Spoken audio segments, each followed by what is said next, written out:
ભક્તિ એટલે શું? ભક્તિ આ તમે હમણાં જે ઉઠ્યા વંદના કરવા માટે અને બેઠા એટલાને ભક્તિ કીધું હોત તો અત્યાર સુધી બેડા પાર થઈ ગયા હોત. આ કસરત હતી. અંદર બહુમાન કાંઈ છે નહીં. અને બહાર જો ઊભો થાય ને નમે ને તો બી કસરત છે. પણ જો અંદર બહુમાન ભાવ હોય તો એ ભક્તિ છે. આ જ ક્રિયા. શાસ્ત્રમાં તો એક જ શબ્દ છે, પછી આપણે એને સમજવા માટે પ્રેમ, શ્રદ્ધા, અર્પણતા વગેરે કરી. ભીતરમાં અતિશય ગુણાનુરાગના કારણે બહુમાન ભાવ શબ્દ અને અહોભાવ. બહુમાન ભાવ અને તેના કારણે અહોભાવ. તેથી જ્યારે સદગુરુની સ્તુતિ કરવાનું પરમ કૃપા હૃદય આપણે બતાવ્યું તેમાં અહો અહો શ્રી સદગુરુથી શરૂ થાય છે. કારણ કે તે જ ભક્તિની શરૂઆત છે.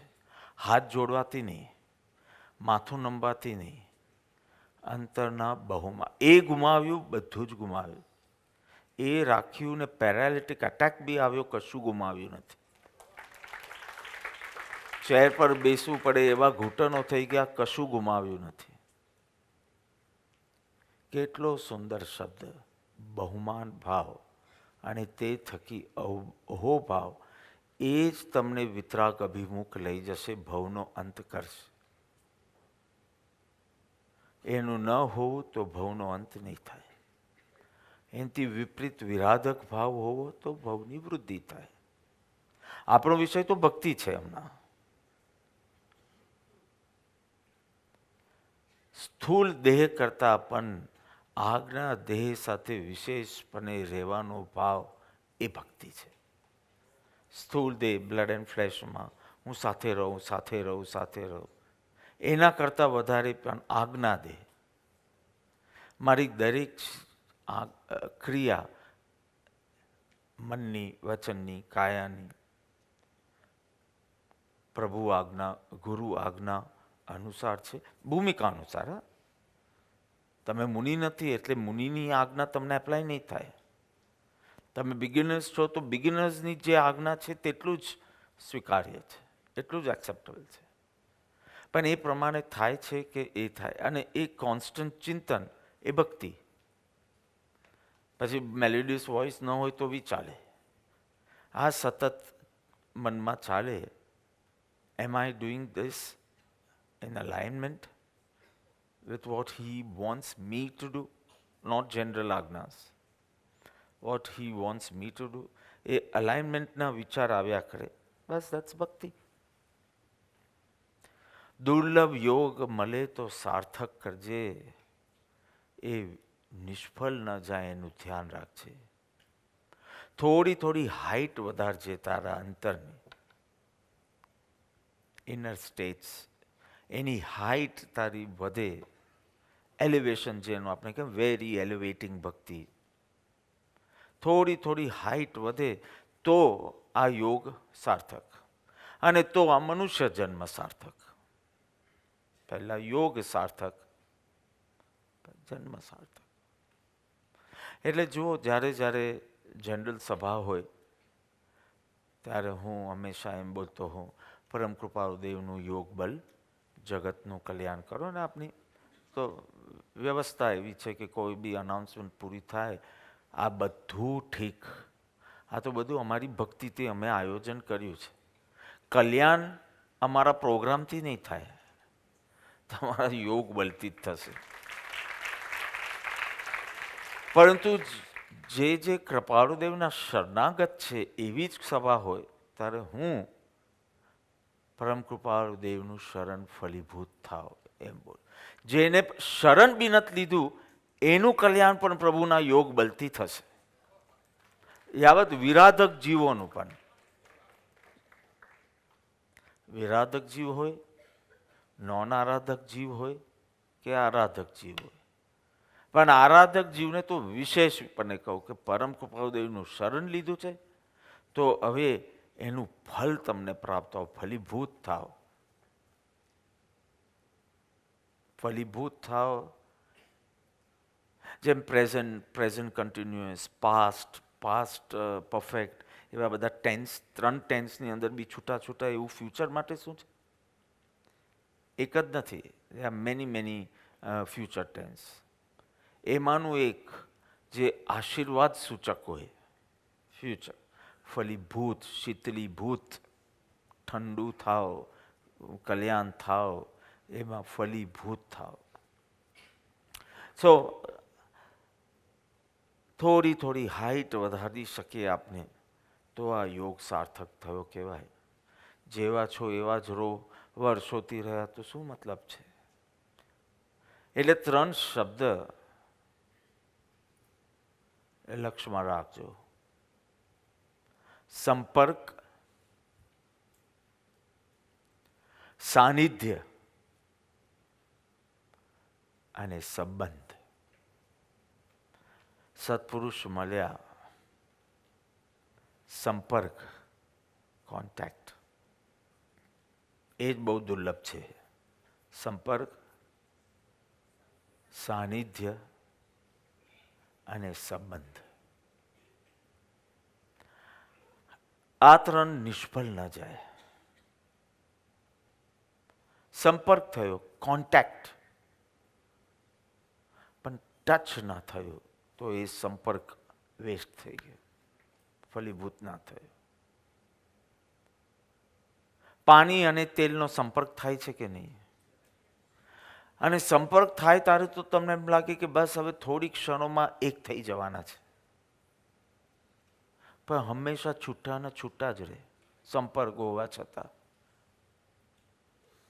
Not absorbing anything, water is not absorbing anything from the tail. Nothing. સંપર્ક છે, પણ જેમ પોપટ મંજીને કીધું કે સંપર્ક થયો પણ જેવો લાભ લેવો જોઈતો હતો એવો તું ન લઈ શક્યો.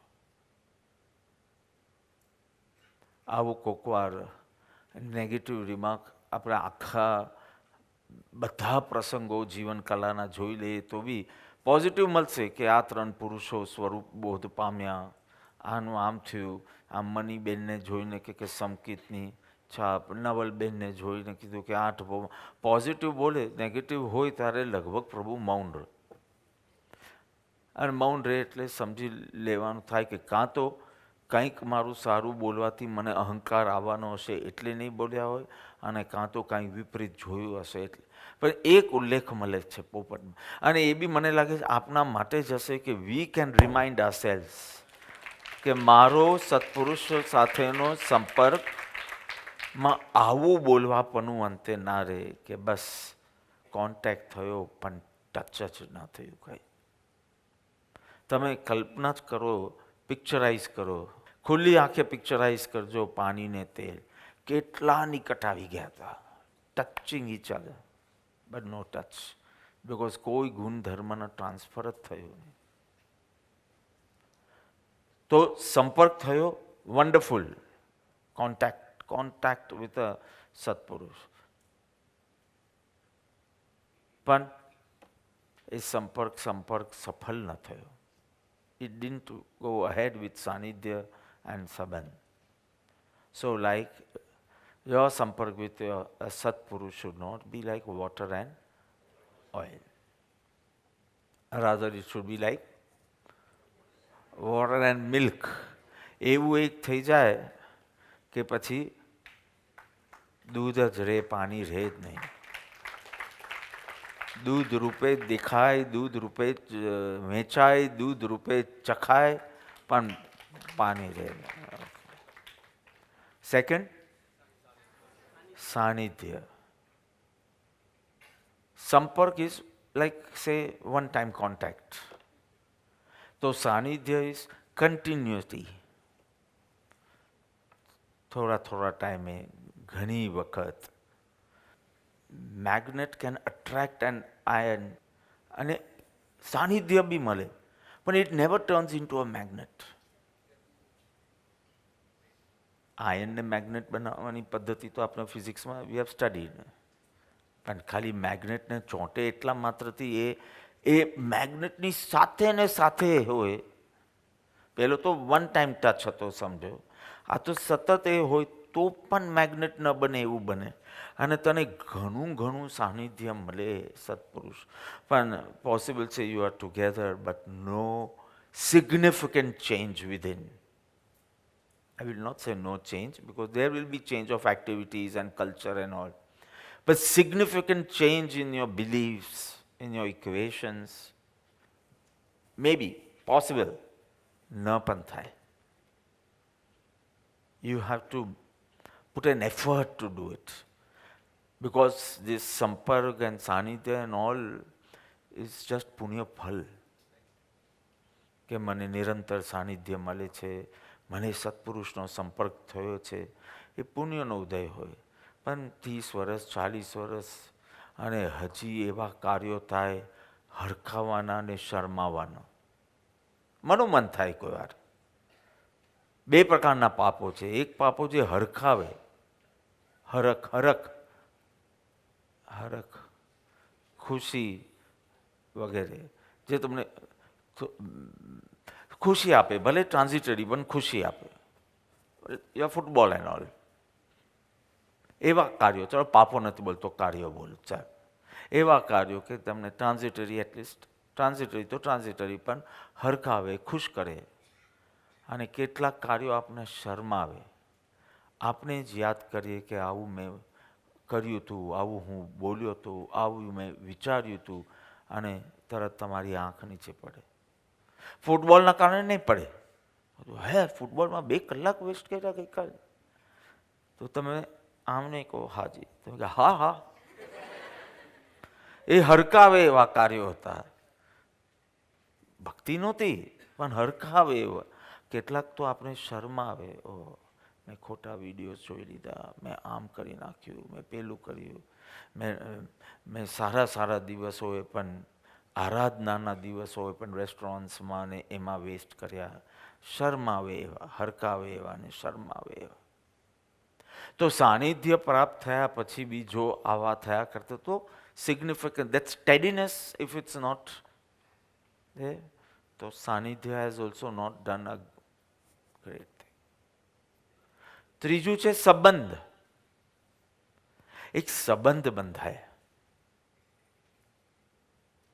સાનિધ્ય પ્રાપ્ત કરવું એક ચીજ છે, પછી સમર્પિત થઈને તું એક સંબંધ બાંધે કે આજથી તમે મારા ગુરુ અને હું તમારો શિષ્ય, અને મને ટ્રેન કરો, મને ઘડો, મારું ઘડતર કરો. અરે પથ્થરમાંથી પ્રતિમા બનાવી, to carve out a statue from a stone is very easy.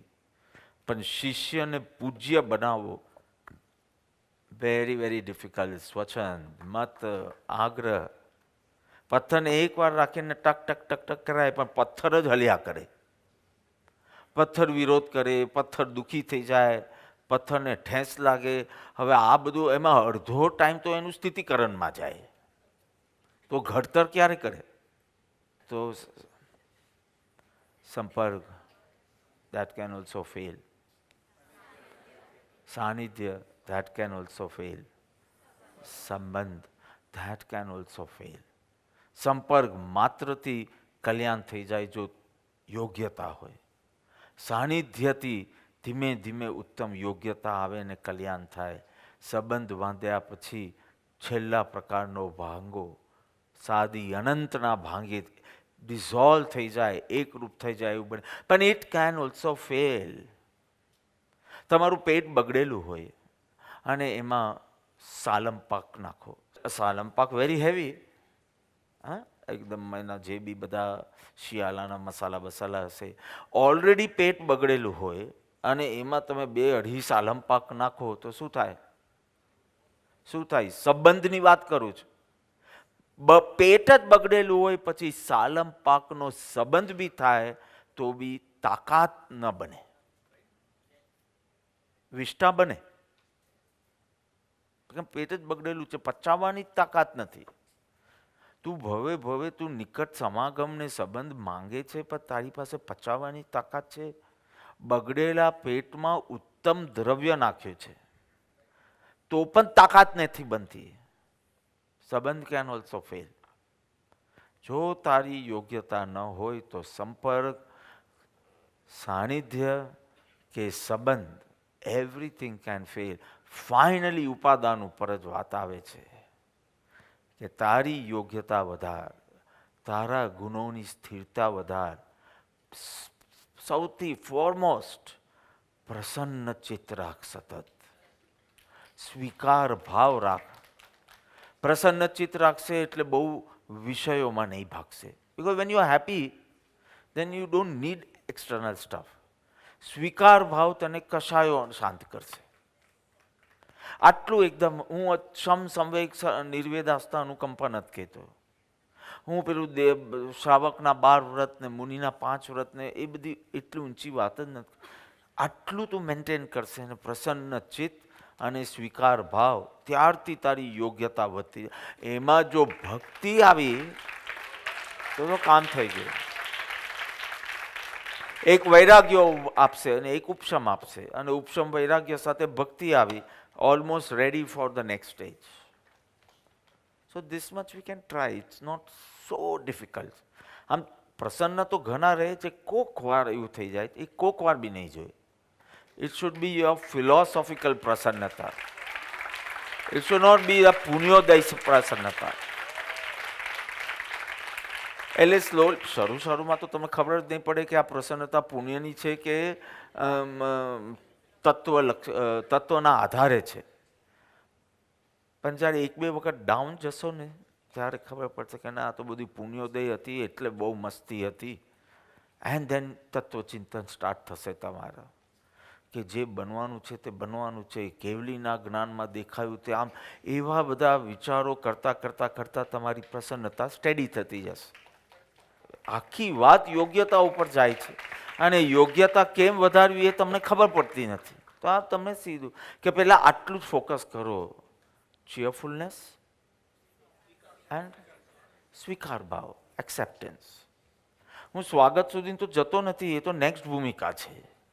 Next નહીં, હું તો કહું બહુ ઊંચી ભૂમિકા છે. જે બને તેનો સ્વીકાર ભાવ, રિટેલિએટ કરવાના પરિણામ ન થાય, રિએક્ટ કરવાના પરિણામ ન થાય.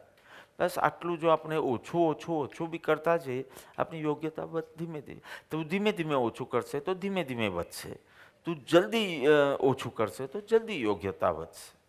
પણ ધીસ ઇઝ ધ વે કે યોગ્યતા વિના સંપર્ક નિષ્ફળ, યોગ્યતા વિના સાનિધ્ય નિષ્ફળ, યોગ્યતા વિના સંબંધ નિષ્ફળ. બહુ સાનિધ્ય મળ્યું, 6 મહિના સાનિધ્ય મળ્યું, ગુડ, પણ તે યોગ્યતા વિના કર્યો હશે તો નિષ્ફળ. નિષ્ફળ એટલે જે ફળ આવું જ લાવી શકતે એ નહીં લાવ્યા, એમ. નિષ્ફળ એટલે કંઈક એ અર્થમાં. તારા 40 વર્ષ પણ નિષ્ફળ જાય, ભલે સંપર્કમાં આવ્યો હોય, ભલે બહુ પાસે સાનિધ્યમાં હોય, બધું નિષ્ફળ જઈ શકે અને બધું સફળ બી થઈ શકે. અંબાલાલનું એવું જ હતું, સૌભાગનું પણ એવું જ હતું. જસ્ટ સંપર્ક જૂઠાના કારણે, સંપર્ક, એમાંથી સાનિધ્ય, એમાંથી સંબંધ અને એમાંથી એકત્વ થઈ શક્યું. તો બધું 150 વર્ષ પહેલાંની વાત છે. મારે તો 2600 વર્ષ સુધી જવાની જરૂર નથી. બધા એક્ઝામ્પલ્સ 150 વર્ષ પહેલાંના છે. 1-2 જનરેશન પહેલાં, 3-4 જનરેશન પહેલાંની વાત છે. એટલે શક્ય છે, મોક્ષ છે ને મોક્ષનો ઉપાય પણ છે. 4 પદ ભલે તમને કંટાળારૂપ લાગે કે બધું આત્માનું સ્વરૂપનું બાબત છે, એના અસ્તિત્વ અને નિત્યત્વ અને એના કર્તૃત્વ, ભોક્તૃત્વ, પણ 2 તો બહુ મહત્વના છે. બિકોઝ ઘણા લોઝ તમે ફેસ કરવાના જ છો મોક્ષ માર્ગમાં. અપ્સ ઓછા ને લોઝ સ્ટાર્ટિંગમાં વધારે. ત્યારે મોક્ષ છે અને મોક્ષનો ઉપાય છે. આ શ્રદ્ધા જ તમને સંવેગવંતું તમારું જીવન રાખશે. એક પછી એક ભૂલો કરીએ ત્યારે ભલભલાનો સંવેગ તૂટવાની આની પર આવે. પરંતુ એક સત્પુરુષની શ્રદ્ધા, એક સન્માર્ગની શ્રદ્ધા કે મારી પાસે સન્માર્ગ છે, મારી પાસે હકમનો એકો બાદશાહ રાની છે, હું ગમે તેમ કરીને બાજી જીતીશ. એ તો સંવેગ ઊભું કરે, ને તો નિર્વેદના નામે ક્યાં તમે ડિપ્રેશનમાં ઉતરી જશો ખબર નહીં પડે. અને શરૂમાં તો લોસની વધારે છે, બિકોઝ સમજણ એક ઝાટકે મળે છે અને યોગ્યતા થોડી વધે છે. એટલે ઇટ્સ ક્વાઇટ અ ફ્રસ્ટ્રેટિંગ પીરિયડ. અને એમાં સદગુરુની ભક્તિ જ તમને બચાવશે. તમારી સિદ્ધિ તમને નહીં બચાવી શકે, કારણ કે કોઈ સિદ્ધિ જ પ્રાપ્ત થતી નથી. પણ સદગુરુની શ્રદ્ધા will help you. Right no? આ બધું તો અનુભવનો વિષય છે. તો સંપર્ક, સાનિધ્ય, સંબંધ, આ બધામાં મૂળ જોઈશે સમર્પણ.